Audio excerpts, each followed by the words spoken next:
Welcome to the UIAAA Connection podcast. We thank GoFan and VNN, the exclusive sponsors of the UIAAA Connection.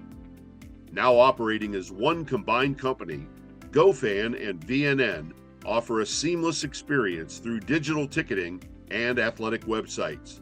They make it easy to direct fans to one central place for schedules, communication, and tickets for both home and away events. We appreciate GoFan and VNN for their continued support and exclusive sponsorship of the UIAAA Connection podcast. Welcome back to another edition of the UIAAA Connection. I'm your host, Mark Hutch Hunter. Today we have as our special guest, Wade Discher, the Director of Athletics at Wasatch High School in Heber, Utah. Welcome to the podcast, Wade. Thanks for having me. Let's have you begin by sharing with our audience here in Utah, nationally, and around the world, where you grew up, where you went to college, your first job, etc. Okay, so I grew up in a small town in North Dakota. A farm kid. I went to high school in Central Cass High School, just outside of Fargo, about 30, 40 miles. And I kind of played every sport as a kid. I mean, I was involved in everything because, you have a graduating class of 40 some students. You've got to fill the team. And so I pretty much played them all. From football, did a little basketball up through about seventh grade.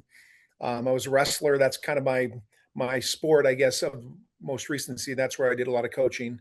Played baseball, thought that was my love. Golfed, did track a little bit. Played fast pitch softball in some summer leagues and whatnot, and went to the University of Mary in Bismarck, North Dakota, as a wrestler, and wrestled. I used up my 5 years. I didn't redshirt until my fifth year, and I became a student coach there under the direction of Milo Trusty, who built a program there.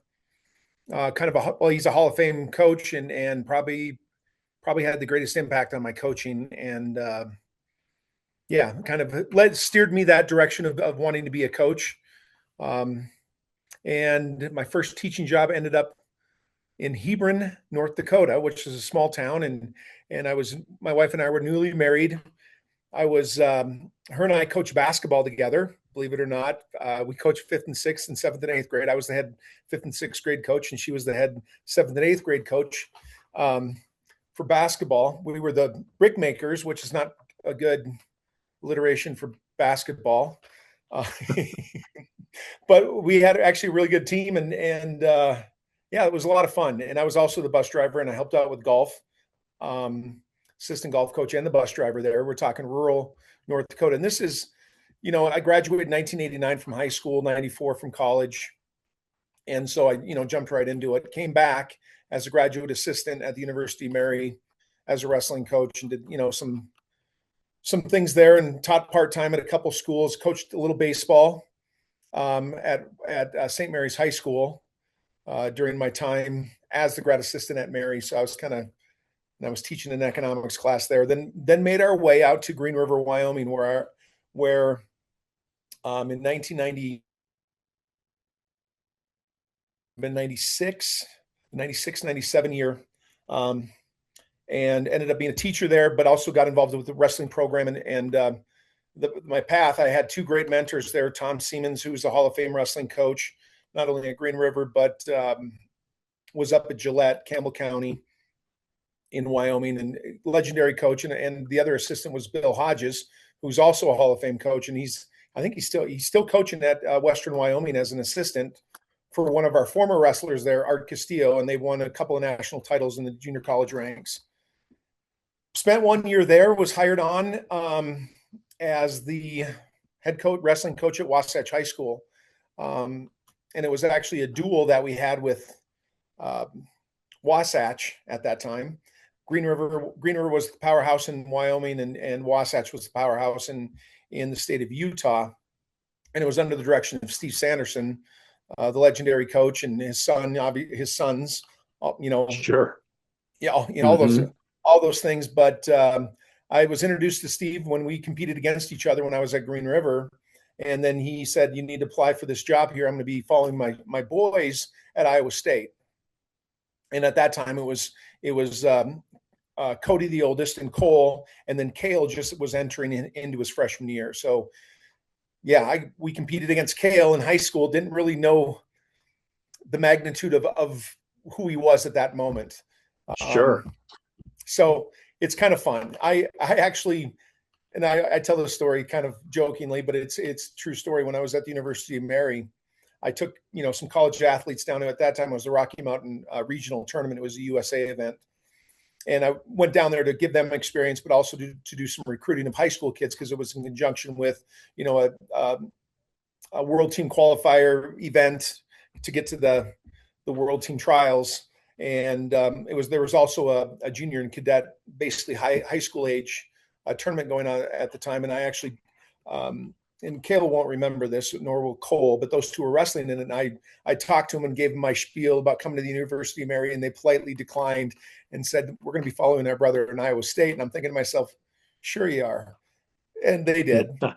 And Yeah. The rest is history. And so I ended up taking over for Steve Sanderson, but he was still around quite a bit. And especially those first years, I'm in my mid-20s at the time, and taking over this program, it was quite a task, and all the things that are associated with it, from beginning wrestling all the way up through the high school ranks into returning college wrestlers.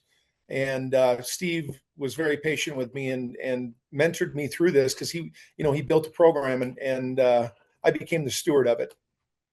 And yeah, I did that. We did that for 6 years. By this time, we have a full family. I got my wife, Stephanie, who's been a great impact on my whole career. Right now she's the elementary director at Wasatch County School District. And so I married up, as we can say. But she understood. She was a college athlete, raised in a small town, played all the sports. And so, we come from that background. And then during this time, we had 3 kids. My oldest now is, they're all adults. She's 30. Taylor, who was a soccer player at Wasatch High School, and now she's a nurse. And my son, Jacob, he wrestled for me. He played, sports as a kid coming up, baseball and football and golf and did those kind of things, but really honed in on wrestling. And now he's serving his country with the Air Force, as he's in the special forces there, based down in Tucson, but he's out in Somalia right now. And he's coming home. Gosh, he might be leaving. I think he's leaving tomorrow to come back home. So we're excited to have him. Then my youngest, Kaylee, was also a soccer player through her freshman year. And then she got cut from the team, and she never made it back. And that was kind of stings a little bit, but she's made a way. And she's doing wonderful things. She does some home health care, and she's also in cosmetology and does that kind of stuff. So super proud of my kids. And I'm trying to think what else. Oh yeah, I had a little stint in there. So I was here for 6 years, from 97 until 2003, and decided I had a young family, needed to make a change. We moved back to the Midwest, moved to Minnesota, ended up coaching in Owatonna, Minnesota under Scott Davis, who had built a program there. And I was just an assistant, told him I wanted to take a step back. I did a lot of coaching in the youth level, helped out with the girls golf team, made some good friends there, and ended up being there for 5 years, and got the call back. And by this time, Wasatch went through 3 different head coaches, and they pulled Steve kind of out of quasi-retirement. He was an administrator in the district, and they basically said, you need to be the wrestling coach, because we can't, the demands of it. And then he comes calling and says, hey dude, I need you back, and I'll help you out. And the superintendent actually made a visit out to Minnesota and made our way back here. And from 2008 until just 3 years ago, to what was it, 2022, 23? I can't remember when I decided to step down as the head wrestling coach. Just, it was time. It was, it's a young man sport sometimes, and being away, our kids were gone, and traveling around. In order to be successful, we had to do a lot of the things, and it became, like I'm traveling across the country. My wife's at home, and just the energy levels. I've been doing it for a while, and decided to step down, but remain as a teacher. And I did that for the last couple of years, just being a teacher, and saw this opportunity coming because of the split in the schools. We're going to have 2 high schools now at Wasatch High School, and now we're going to have Deer Creek that's opening up this fall. And I knew there was going to be some opportunities, as I wouldn't end my career, but my last years of my career, do I want to just stay where I'm at, or what, I'm going to challenge myself, and this has been a challenge.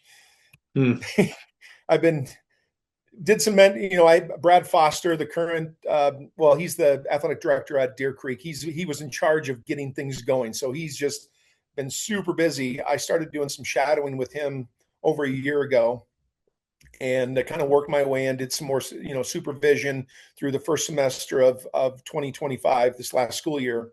And then at Christmas time, right around Christmas or right before that, they went through the hiring process and opened it up. I applied and got the job. They announced that I was going to be the athletic director starting in January, and we're going to transition. And so I stayed in the classroom about 2/3 time. So I was teaching, 2 classes a day, and then taking on more of this role as Brad is, helping me. He's been just a tremendous help, and I know he's probably been on here too, but a super smart guy, has been doing this full-time athletic directing for the last 5 or 6 years, I think, and is really, he's kind of got it down.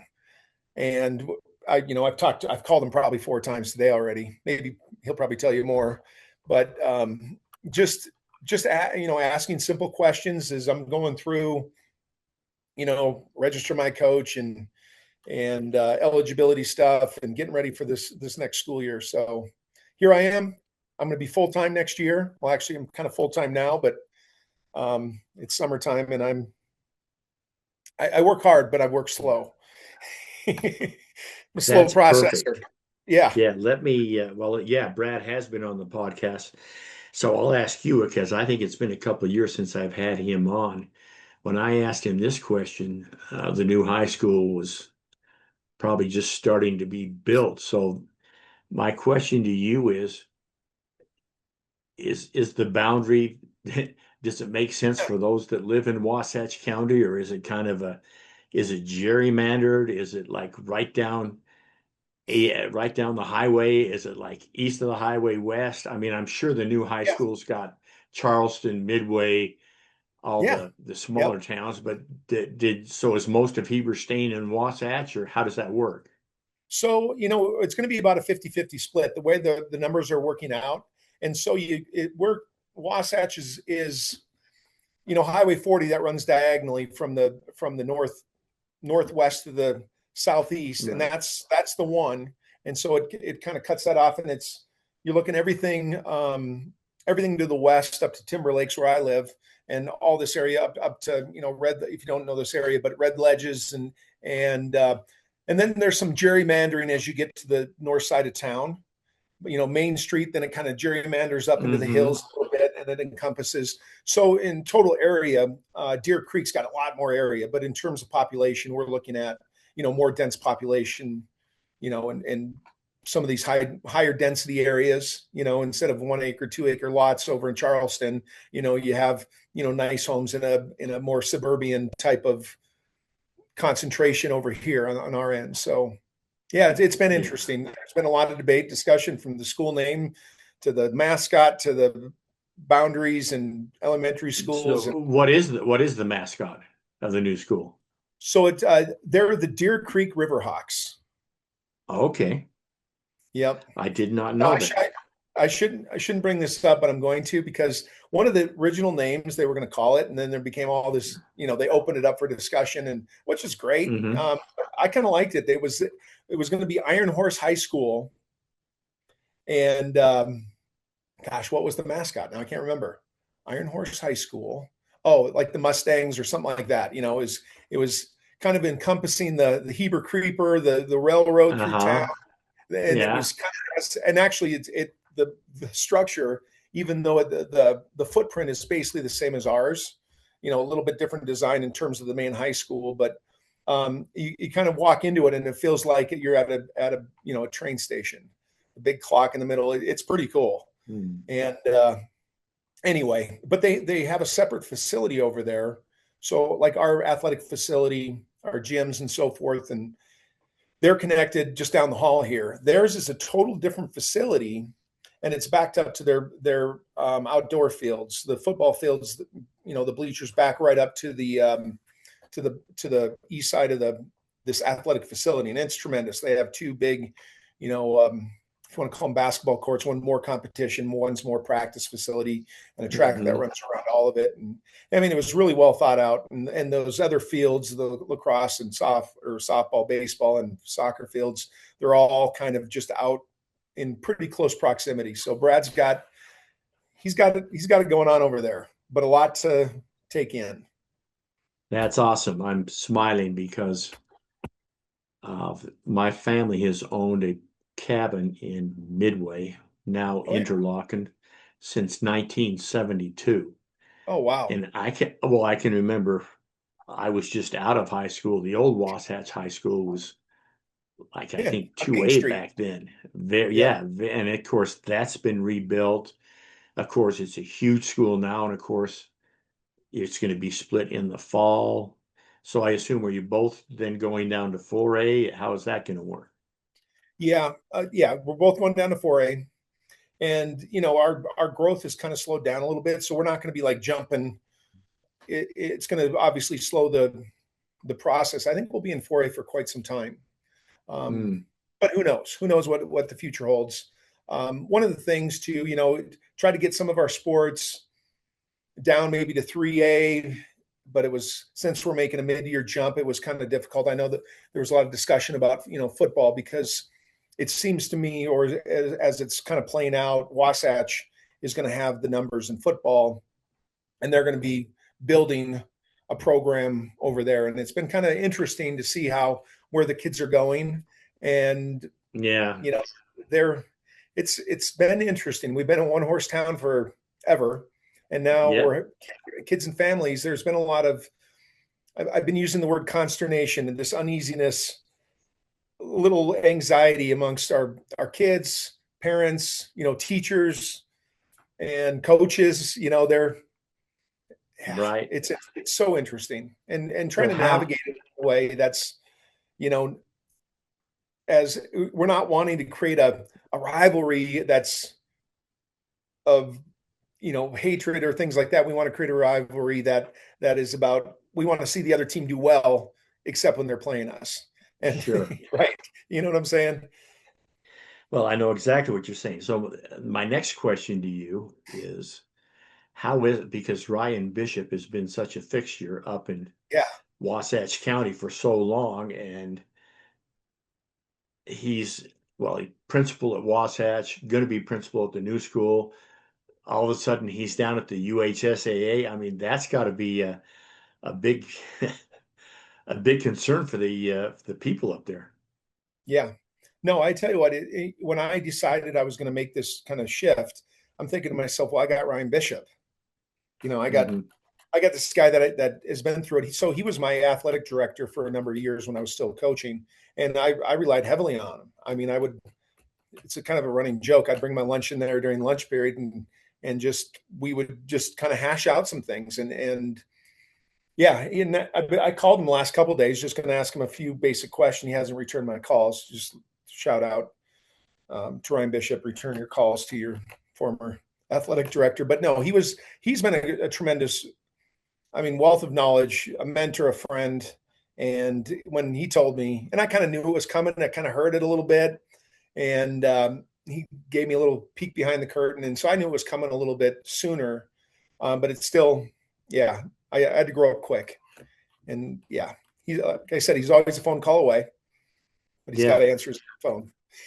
Well, I know he doesn't start officially till tomorrow. Tomorrow's his first official day, so he's probably taking it easy till that. No, I'm sure not. Yeah, well, he's been down there. I saw him down at the Federation meetings just this past weekend, down at the Hyatt, because he's taking over for Rob, and Rob's leaving. And of course, I've known him since he was a state championship football coach up at Davis. That's how long ago that's been. So Let me ask you a little bit of a personal question here, Wade. What's your biggest failure or disappointment in life, and what did you learn from it? Gosh, life. Biggest failure.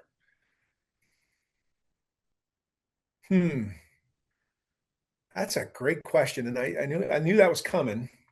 Um, I would have to say first of all, I've been just super blessed with a lot of things, and my wife says I'm probably the most optimistic guy you'll meet. And but if I look back at, let's say, my athletics, yeah,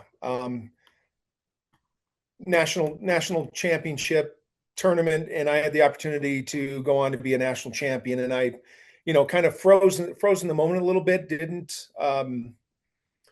yeah, I lost the match I shouldn't have lost, and my dreams were to be in the national finals, and I guess what I learned from that was, so give you a little more context. I came from a small school, wasn't recruited, and just kind of took off as a college athlete, and not setting my goals high enough.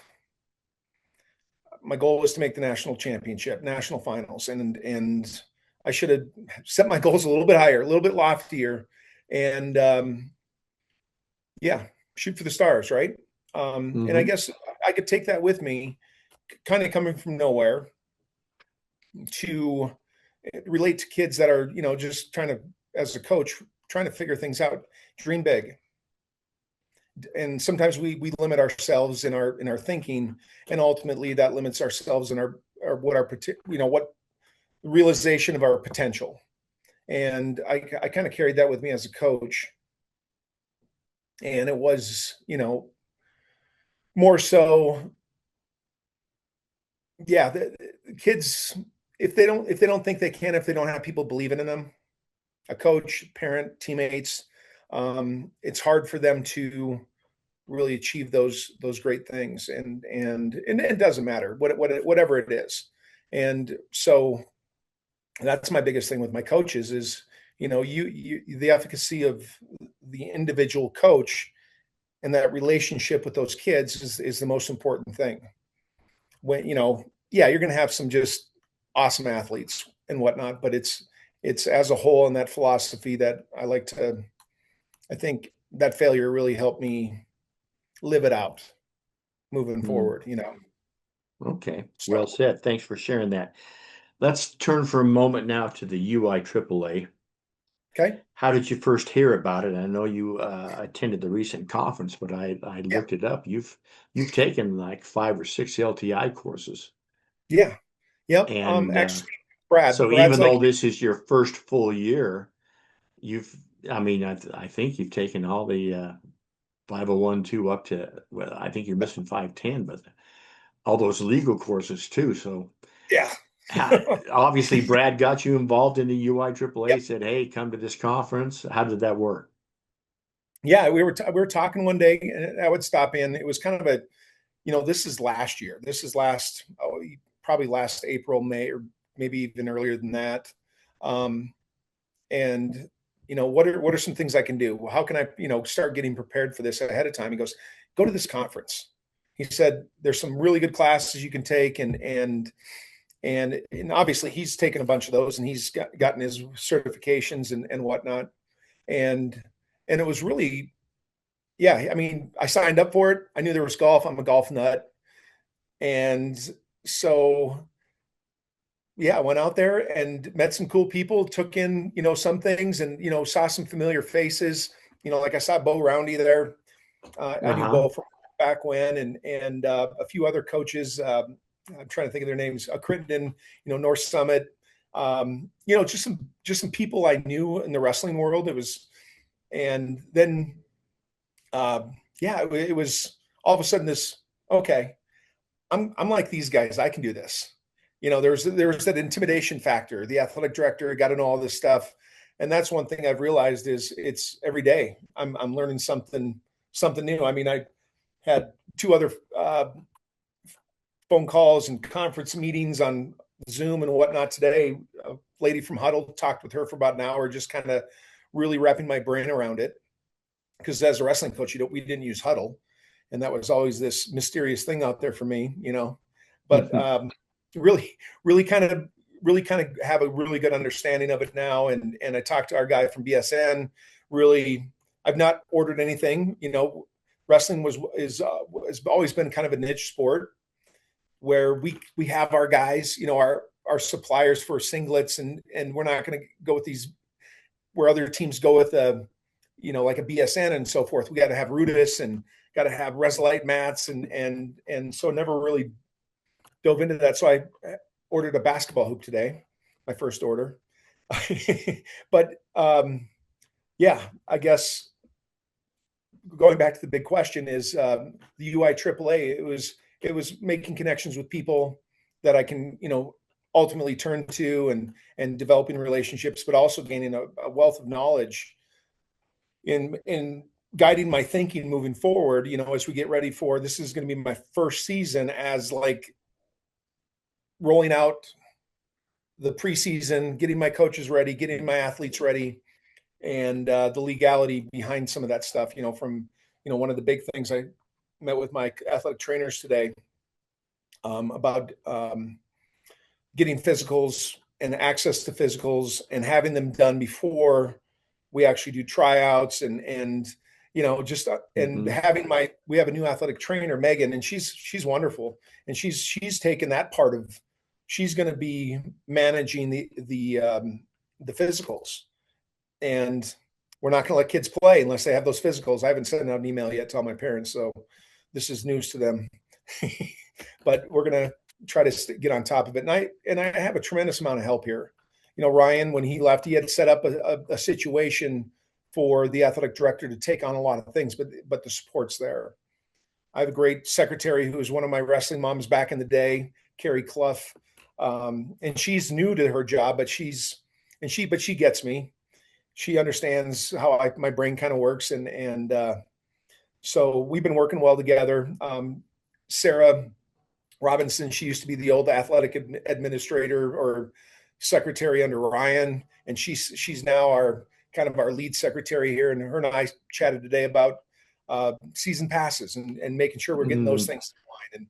And then I got Steve Colburn. You guys probably all know Steve Colburn, legendary football coach. He's my assistant.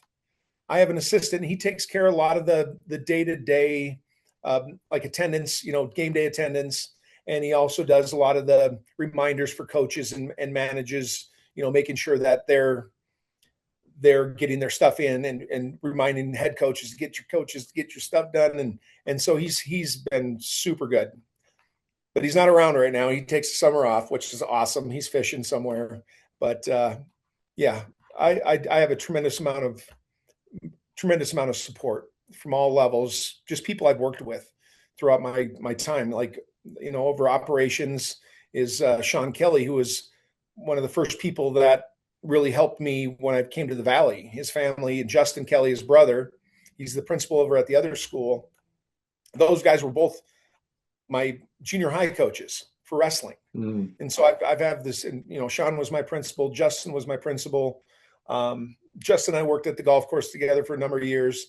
So a lot of good connections and relationships kind of all the way through. And I feel, like I said, super blessed. Yeah. What can I say? Well, what's your impression, Senator? So was this the first or the second conference that you'd been to this year? This is my second one. And so give me your impressions as just attending to what it was like coming from the wrestling world, and all of a sudden you're into this AD world. Yeah.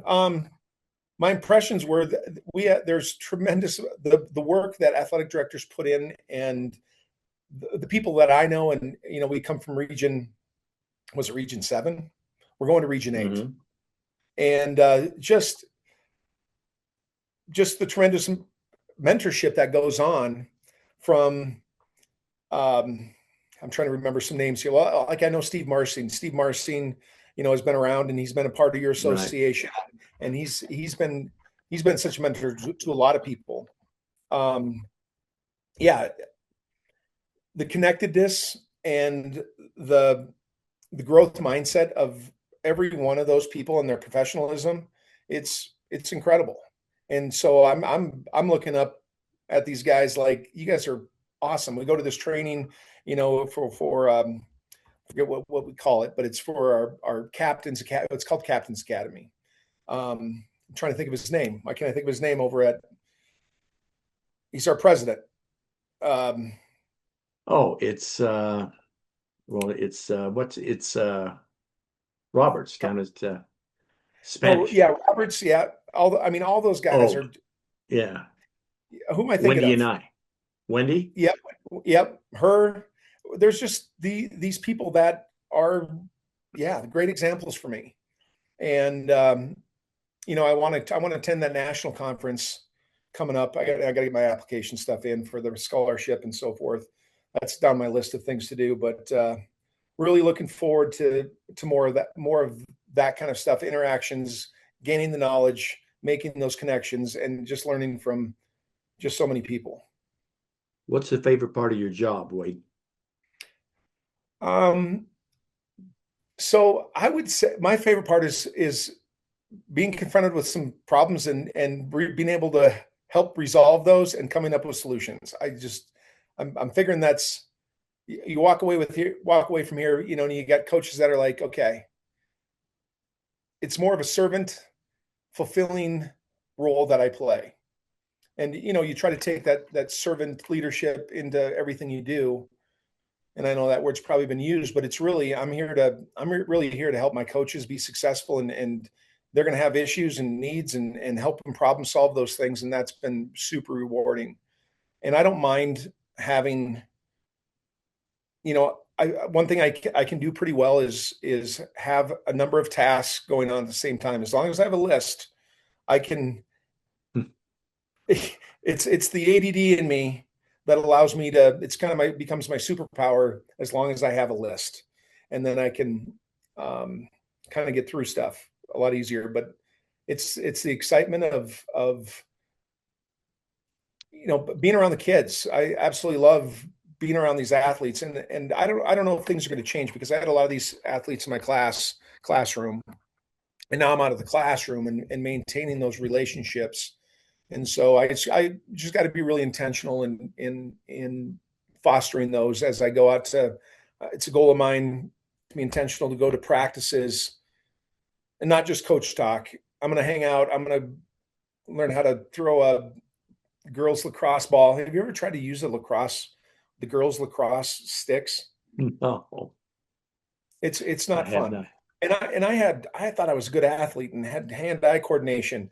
But all of a sudden now, I usually caught the ball with my right hand, threw with my left, and now I'm having to catch and throw with this same side hand, and it became a very, very difficult thing. And the girls laughed at me, but they appreciate that stuff. And getting to know, Coach Discher, I'm always, I was a wrestling coach who had that kind of intense face. My wife calls it an intense face, but I'm still a kid. I still look at myself as a 26-year-old first-year coach and want to play games. And I think making that connection with kids and being excited about sport and the opportunities that it provides for everybody at all levels. So that's the fun. It's the rewarding part. Perfect. Let me finish up with a couple of questions. The first being this, Wade, and I'm interested in your answer. Since you've been involved as being an AD, but now you're the AD by yourself coming up in a couple of months, what is your suggestion for a brand new athletic administrator, so newer than you, that's just stepping into the position? And if you had two suggestions that you would give them, they've got to follow Wade's suggestions in order to become a success. What would your two suggestions be? First one is find a Brett Foster. It might be a different school, or, find somebody that has been through it that can help navigate a lot of things, that can answer some basic questions, and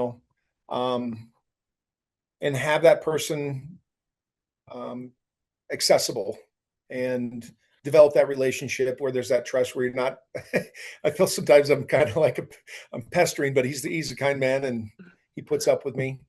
But find that mentor, find a few of them, right? Second thing, gosh, I would say be that sunshine for everybody.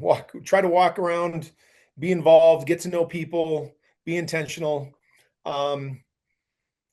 Because you're kind of, I wouldn't say you're defining the culture, but you're definitely like in this position, like as a coach, you can develop your culture within your program, and you have constant access.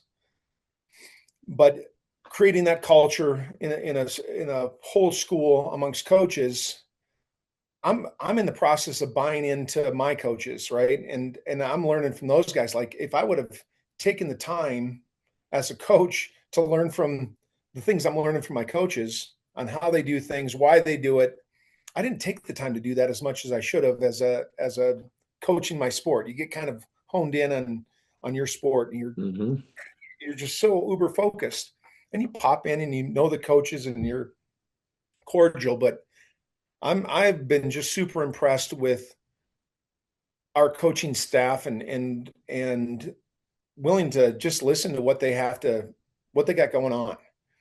And because it's so, they're bringing a lot for our student athletes. And I mean, this year it's been a unique year because we hired half our staff, our coaching staff. Now, teachers split, but and all the students split, but we still have now twice as many programs now. And so Brad and I have been going through the hiring process. I think I just solidified one more assistant basketball coach today. It's building a staff, because when you get a new coach, I think we have 11 new head coaches. That means you have to build their staff too. And I call it the time suck. You go sit through interviews all day, and it's just where'd my day go? But it's been so good because I'm getting to know these guys from the very beginning and getting to know their staff and listen to their stories and who they are, where they're coming from. And I've been just blown away with some of the candidates that we have hired. So I'm looking forward to working with them. And I know I've been mentored. I've had, like I said, my career, it's been all throughout it, it's been a process of being mentored by others. And I really want to give that back to my coaches. Great suggestions. Thanks for sharing. Let's finish with this question. Wade, what question should I have asked you that I failed to ask? Great question. I kind of talked a lot, so I've kind of answered a lot of those already. Great question. And I knew this was coming too. Should have asked me. My favorite sport. Okay. I assume it's wrestling, but tell us your favorite sport. Well, it's kind of changed. Wrestling became my life, right? And it shaped me as a person more than any other thing that allowed me to do other things. But I'm a golfer through and through. I haven't gotten any better. I play more, I practice more, and it's the unmasterable sport. As a kid, I thought I was going to be a professional baseball player. Wrestling was what I did in the wintertime. And but being 5'8" and 150 pounds, graduating from high school, I didn't have a lot of options. I was a wrestler. Well, tell me this: how hard is it? How hard is it to get on at Wasatch as opposed to, let's say, Soldier Hollow, the gold or the silver course? Because Wasatch, I can remember when Wasatch was 18 holes. Back in 1967, I was just going into high school. Then I remember the mountain became 27, so there was 3 nines. And now, of course, you have the Lake 18 and the Mountain 18. But boy, that's tough to get a time up there. So do you get a chance to get over to Wasatch, or do you get to I guess they don't even call it Homestead anymore. It's Crater Springs. Or do you get on over at Soldier Hollow? It's back to Homestead? Yeah, but they tore it up. It's not going to be reopened. gosh, they started construction on it. They're redoing the whole course, and it's going to be mainly private with some opportunities to be public at certain times. So it's going to, they're not going to open up until I think next spring. So it's been last fall throughout this year, and so they're doing a total reconstruct. So that kind of took that course out. And so I've always worked on a golf course. Okay. I mean, I worked on the homestead. I worked at the homestead until about 2018. So I was able to, I could go golfing on a, Sunday afternoon or a, Thursday, the prime times. And now I'm actually still maintaining my job. I work at Red Ledges. So my boss is Pat Christopher. He's the head of golf operations, and Will Hendricks. He's the the greenskeeper, the superintendent. And so what I do is I set the golf park. So they have that 12-hole golf park along with the big course, and I set it twice a week. I work 5 to 6 hours a week, and start in the spring, and I keep my own hours because they just need it set, twice a week, make sure they're spread out a little bit, and take a few golf clubs with me and go and kick it around a little bit out there. So I try to get out and play there every now and again, which is awesome. That's awesome. That is awesome. All right. Well, on that note, then that wraps up this edition of the UIAAA Connection. Again, our special guest today has been Wade Discher, the Director of Athletics at Wasatch High School. Wade, thank you so much for being on the podcast. Thanks for having me. I thought you were kidding right away when you asked me to be on there, because I'm like, I'm new. I don't know what's going on yet. But thank you so much. You're a great interview for our listeners. We hope you tune in again next week for another edition of the UIAAA Connection.